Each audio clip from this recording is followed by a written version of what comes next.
Bienvenidos. A fecha de 22 de enero de 2026, iniciamos una auditoría forense sobre la tesis de inversión en Grifols. El objetivo es claro: proyectar si la compañía habrá consolidado para entonces una reestructuración financiera real o si, por el contrario, la mejora actual simplemente enmascara una fragilidad que aún persiste.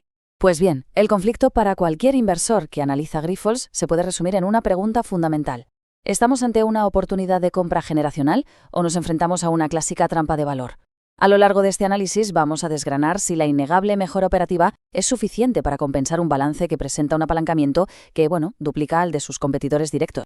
Para realizar esta auditoría, vamos a seguir una hoja de ruta muy estructurada, en 4 fases. Primero, haremos una verificación operativa. Segundo, someteremos la deuda a un test de estrés comparándola con la competencia. Tercero, analizaremos el factor confianza y la gobernanza. Y finalmente, integraremos todos los datos para plantear escenarios y emitir un veredicto. Empezamos entonces con la primera sección, la verificación operativa. Aquí vamos a profundizar en los datos para confirmar si las mejoras en los márgenes y en el coste por litro son reales, estructurales y sobre todo sostenibles en el tiempo. Nuestra verificación, efectivamente, confirma la tesis alcista en el plano operativo. Observamos una reducción estructural y ya verificada del 15% en el coste por litro si lo comparamos con los máximos de 2023. Y ojo, porque esta optimización no es un simple ajuste contable, se basa en acciones muy concretas: el cierre de centros de donación ineficientes, una mayor digitalización y la normalización de las tarifas a los donantes. El impacto de esto es directo y tiene un efecto multiplicador sobre el EBITDA. La mejora operativa es, por tanto, tangible. Aquí observamos un punto de inflexión que es sin duda crítico. Grifols ha pasado de una situación de cash burn, donde quemaba 500 millones de euros, a generar un flujo de caja libre estructural proyectado de 200 millones.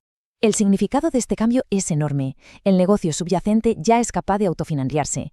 Y estratégicamente esto significa que toda la caja generada se puede destinar a su prioridad absoluta: servir y reducir la deuda.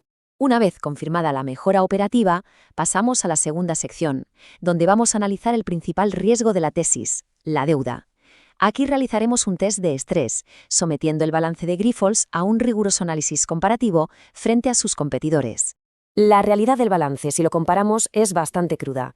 El ratio de apalancamiento de Grifols se sitúa en 4,2 veces deuda neta sobre EBITDA. Esta cifra, claro, contrasta de forma drástica con sus competidores. Takeda está en 2,5 y CSL Behring en 1,8. Esta diferencia no es solo un número, crea una sensibilidad extrema a los tipos de interés y además genera un riesgo latente de incumplir los covenants bancarios si el EBITDA se contrajera, lo que forzaría una renegociación de la deuda en condiciones mucho peores. Si lo pensamos en el contexto de un oligopolio como el del plasma, esta estructura de capital convierte a Grifols en una compañía vulnerable.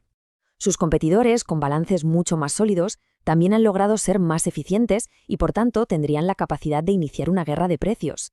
Grifols se encuentra en una posición muy delicada.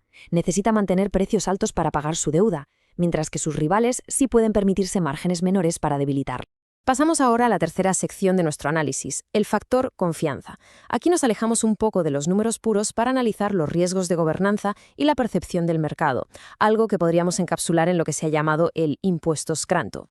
El mercado, y sobre todo el inversor institucional, aplica una penalización muy clara en la valoración de Grifols. Podríamos llamarlo un impuesto de desconfianza. La causa principal es la opacidad que todavía persiste sobre pactos con partes vinculadas como la sociedad Scranton.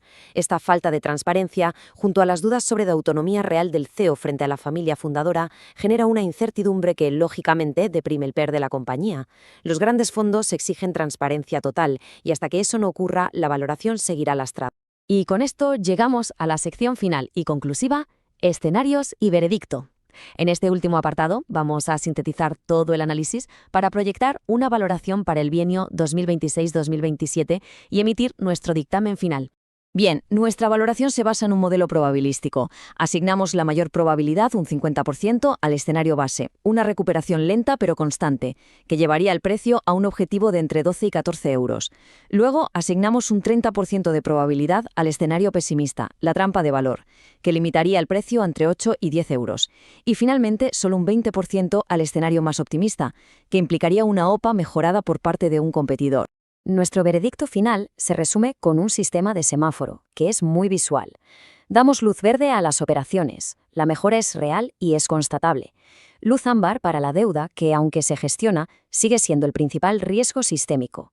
Y luz roja para la gobernanza, que continúa siendo un lastre para la valoración. La tesis final, por tanto, es que el renacimiento de Grifols es operativo, pero un renacimiento financiero completo es prematuro. Esto lo clasifica como una oportunidad de high beta, de alta volatilidad, no apta para perfiles conservadores. Concluimos esta auditoría con una pregunta clave, que queda abierta. Considerando los importantes vencimientos de deuda que Grifols afronta en el horizonte de 2027, la cuestión es, ¿será la compañía capaz de refinanciar esa deuda gracias a su mejora operativa sin tener que vender más activos? ¿O estamos en realidad ante el preludio de una inevitable oferta pública de adquisición?